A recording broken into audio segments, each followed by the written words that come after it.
You know, folks, so much of the assault on our rights is the product of narcissism. I think one of the ways it's most obvious is in the way folks push their religion onto others, especially by pushing it into schools. I don't know of anything more personal than your spiritual beliefs. Forcing your beliefs on children is like an assault on their development. It is so insidious. It's like telling people they have to be right-handed, or heterosexual, or masculine, or racist. It's like telling people they should watch porn, or wear a Speedo, or practice polygamy or cannibalism. It's the same animal, just a different ask. If you can't see that, if you think this is a fundamentally Christian nation, then it's safe to say you are firmly in the narcissistic pack that's wreaking havoc on people who are outside of the narcissistic pack. You think your beliefs are the beliefs, the ones that deserve the most attention. Well, I would love to come to your house and redecorate it. My style is better. I'd like to force you to parent your children the way I think they should be parented. I think it's my place to tell you what to wear, what to eat, what car to drive, what kind of a house to have, what kind of a job to have, and what kind of friends to keep. How would you feel? If you think America's default setting is your Sunday ritual, you really need to get out more and stop being lazy with your mind. I mean, have you been to a library? Have you been to a foreign country? Have you looked at artwork? Have you listened to music? Are you even aware of the infinite varieties in human existence? Well, if you haven't and aren't, then you're losing the plot, and that's a shame.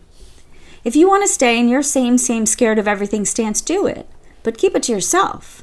My family, my kids, are not pawns for your insecurities. My children will not absorb a chosen dogma simply to make the people who believe in it feel more certain their dogma is supreme. If you want to believe that a mean man in the sky who looks a lot like mean men on earth and who happens to line up with the power structure that mean men on earth fancy, that's your prerogative. But you don't get to expose my children to that.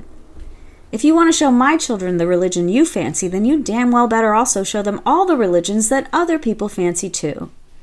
You don't get to decide for other human beings what variety of anything they ought to experience.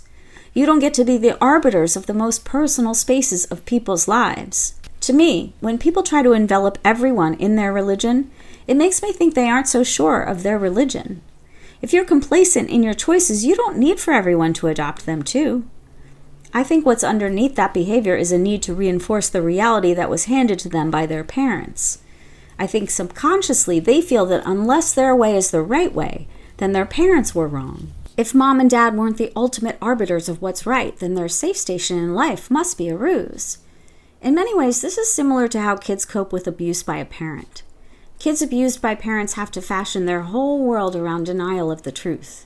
Kids have to believe that mom and dad are good, because mom and dad represent life or death. Lose mom and dad and you're an orphan. Acknowledging the abuse leaves them on their own, which is way worse than buying the notion that believers are good and non-believers are bad. I suppose this is the perpetual dilemma of society, or at least of patriarchal society. Patriarchy tells them that the hierarchy is rigid and the rules are final. Patriarchy purveyors need to believe they know best.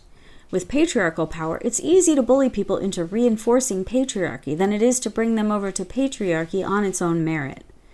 This dynamic is most alarming to me in parents who try to force their own kids to be what they want them to be. I would hope that the simple act of having a child would show parents firsthand that children come into this world with personalities unique to themselves, literally not the same as anyone else in the world. When parents can't recognize the infinite variety in children and honor their unique ways of being, then children are discouraged to explore who they uniquely are and listen to their inner compass. Instead, they mimic the sanctioned views and expect people to look, believe, love, work, exist just as they do. And that is diametrically opposed to my mode of parenting and to my spirituality. Honestly, there is only one thing at this point in time in our nation that gives me hope that narcissistic, insensitive bullying will shift. That is the hope and ecstatic excitement that a woman will soon step into the highest office of the land, and with that step, she will have broken the patriarchal spell we've all existed under since our founding. I believe a woman, a mother, a nurturer, is far more likely to accept the variety of humans and more likely to know how to nurture people and help them quit bullying other people to make themselves feel better. So I say the only acceptable Christian way is acceptance for Christians and non-Christians alike. True Christians have to be man and woman enough to let people believe whatever they want to believe. If you can't do that, what does that say about the strength of your faith? If you're obsessed with what everyone else is doing, especially if what everyone else is doing has no impact on you, then you should ask yourself, what's so repulsive about your own life that you can't live it without trying to prove it's better than mine?